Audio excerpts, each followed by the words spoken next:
Doctor Rajagopal Kamath, ശരിക്കും നമ്മുടെ ഈ കാലാവസ്ഥാ വ്യതിയാനം ഇതിനകത്തൊരു ഘടകം തന്നെയാണല്ലോ. കാര്യം മലയാളിക്ക് കഷ്ടകാലമാണെന്നൊക്കെ ചില ആൾക്കാർ ഇപ്പൊ പറയുന്നുണ്ട്. കടുത്ത ചൂടാണ്. കാരണം ഈ വേനൽ എന്ന് പറയുന്നത് നമ്മുടെ കേരളത്തിൽ ഏകദേശം 3-4 ഡിഗ്രി താപം കൂട്ടിയിട്ടുണ്ട്. അതുമായി മഴയുമില്ല. 62% കുറവാണ് മഴയിൽ രേഖപ്പെടുത്തിയിരിക്കുന്നത്. ഇതെല്ലാം കൂടി മനുഷ്യനുണ്ടാവുന്ന ബുദ്ധിമുട്ട് പോലെ തന്നെ മറ്റു ജീവികളെയും ബാധിക്കുന്നുണ്ട്. ഇപ്പോ ഈ പറവകളൊന്നും ഇല്ല. ഡോക്ടർ പറഞ്ഞ പോലെ ഈ പാമ്പിന് മാളത്തിൽ ഇരിക്കാൻ പറ്റാത്ത ഒരു അവസ്ഥ ഉണ്ടാകും. അതെ, ഏതാണ്ട് 1/2 മീറ്റർ വരെ ഈ ചൂട് പോകുന്നുണ്ട്. കാരണം പകൽ ചൂട് ഇപ്പോൾ 34 ഡിഗ്രി ആണെങ്കിൽ ഒരു 2-3 ഡിഗ്രി മാത്രമാണ് കുറവ് രാത്രിയിൽ പോലും. ഇപ്പോൾ നമുക്കിപ്പോൾ നഗരത്തിൻ്റെ കാര്യം എടുക്കുകയാണെങ്കിൽ 12 മണി 1 മണി സമയത്ത് 29 ഡിഗ്രിയാണ് താപനില. അതുപോലെ തന്നെ ഉപരിതലത്തിനും അതുകൊണ്ട് ആന്തരികമായിട്ടുള്ള പ്രദേശത്തും ഇത് തന്നെ ഉണ്ട്. പാമ്പുകൾക്ക് അവിടെ ഇരിക്കാൻ പറ്റില്ല. കാരണം കാലാവസ്ഥാ മാറ്റം ഒരു കാരണമാണ്. പിന്നെ അവയുടെ ആവാസ വ്യവസ്ഥയിൽ മാറ്റം ഉണ്ടായി. കാരണം അവിടെ ധാരാളം പ്രശ്നങ്ങൾ വന്നു. ഈ വെട്ടിത്തെളിക്കലും അതുമാതിരി കോൺക്രീറ്റും ടൈൽസും ഒക്കെ വന്നു. പാമ്പിന് മാളമില്ല. അതെ, അതുപോലെ തന്നെ ഈ കോൺക്രീറ്റും ടാറും ഒക്കെ രാത്രിയിലും ടെമ്പറേച്ചർ റേഡിയേറ്റ് ചെയ്യുന്ന ഒരു തെർമൽ എനർജി റേഡിയേറ്റ് ചെയ്യും.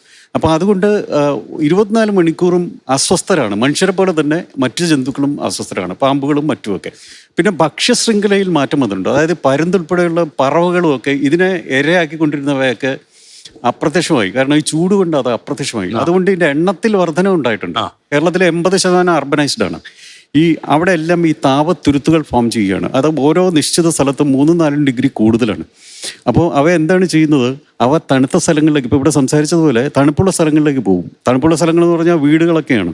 അതുപോലെ ടോയ്ലറ്റ്സ്, ഫ്രിഡ്ജിൻ്റെ അവിടെ, അലമാരയുടെ ഇടയിൽ, അങ്ങനെയൊക്കെയാണ്. അതിൻ്റെ ജീവൻ രക്ഷിക്കാനാണ് നോക്കുന്നത്. നോർമലി കടിയേൽക്കുന്നതെന്ന് പറയുന്നത് ഈ ഒരു ഫൈറ്റ് ഓർ ഫ്ലൈറ്റ് റെസ്പോൺസിൻ്റെ ഒരു ഭാഗമായിട്ടാണ്. അത് കടിക്കുക എന്ന് പറയുന്നത് അവസാനത്തെ ഇതാണ്. ഓടി രക്ഷപ്പെടുക എന്ന് പറഞ്ഞാൽ അതിനെ എഴിഞ്ഞു നീങ്ങാനേ പറ്റത്തുള്ളൂ, കാലുകളില്ല. അപ്പോൾ എപ്പോഴും അത് സാധ്യമാകത്തില്ല. അപ്പോൾ അത് കടിക്കുക, തൽക്കാലം രക്ഷപ്പെടുക എന്നുള്ളത്. അതെ, അതിനറിയത്തില്ല നമ്മളതിനെ ആക്രമിക്കാൻ പോകുന്നതല്ല എന്നുള്ളത് അതിനെ അറിയത്തില്ല. കാരണം അതും അസ്വസ്ഥമാണ്. കാരണം അതിന് ശീതരക്ത ജീവിയാണ്, കോൾഡ് ബ്ലഡഡ് ആനിമൽ. അങ്ങനെ വരുമ്പോൾ പരിസരത്തിലെ താപം വെച്ച് മാത്രമേ അതിന് ഫങ്ഷൻ ചെയ്യാൻ പറ്റത്തുള്ളൂ. ഒരു നിശ്ചിത താപത്തിൽ കൂടി കഴിഞ്ഞാൽ ഹീറ്റ് ഡെത്ത് ഉണ്ടാവും, അത് മരിച്ചു പോകും. അതുപോലെ തന്നെ താപം കുറയാനും പാടില്ല, ഒരുപാട് കുറയാനും പാടില്ല. അപ്പോൾ അത് മാനേജ് ചെയ്ത് പൊയ്ക്കൊണ്ടിരുന്നതായിരുന്നു. പക്ഷേ ഇപ്പോഴത്തെ ഒരു അവസ്ഥയിൽ ഏകദേശം ഒരേ രീതിയിൽ കേരളത്തിലെ താപനില 24 മണിക്കൂറും തുടരുകയാണ്. അപ്പോൾ അതിപ്പോൾ ഈ മഴക്കുറവും മൂലവും വന്നു കഴിഞ്ഞു. ചെറിയൊരു ആശ്വാസമുണ്ട്. പക്ഷെ അതിനിപ്പോൾ അടുത്ത ആഴ്ച വീണ്ടും ബാധിക്കുകയാണ്. കാരണം മഴ മാറും. വേറൊരു പ്രശ്നങ്ങളുണ്ട്. കാരണം ഇര പിടിക്കാനും ഇറങ്ങുന്നുണ്ട്. ഈ പാമ്പുകളെ പോലെ മറ്റ് ജന്തുക്കളും പുറത്തിറങ്ങുന്നുണ്ട്. അതായത് അവയ്ക്കും ഇരിക്കാൻ പറ്റുന്നില്ല. ഇപ്പോൾ എലി തുടങ്ങിയ സംഭവങ്ങളൊക്കെ കറങ്ങി നടക്കുന്നുണ്ട്. അപ്പോൾ അതിനെ ആഹരിക്കാനും വരുന്നുണ്ട്.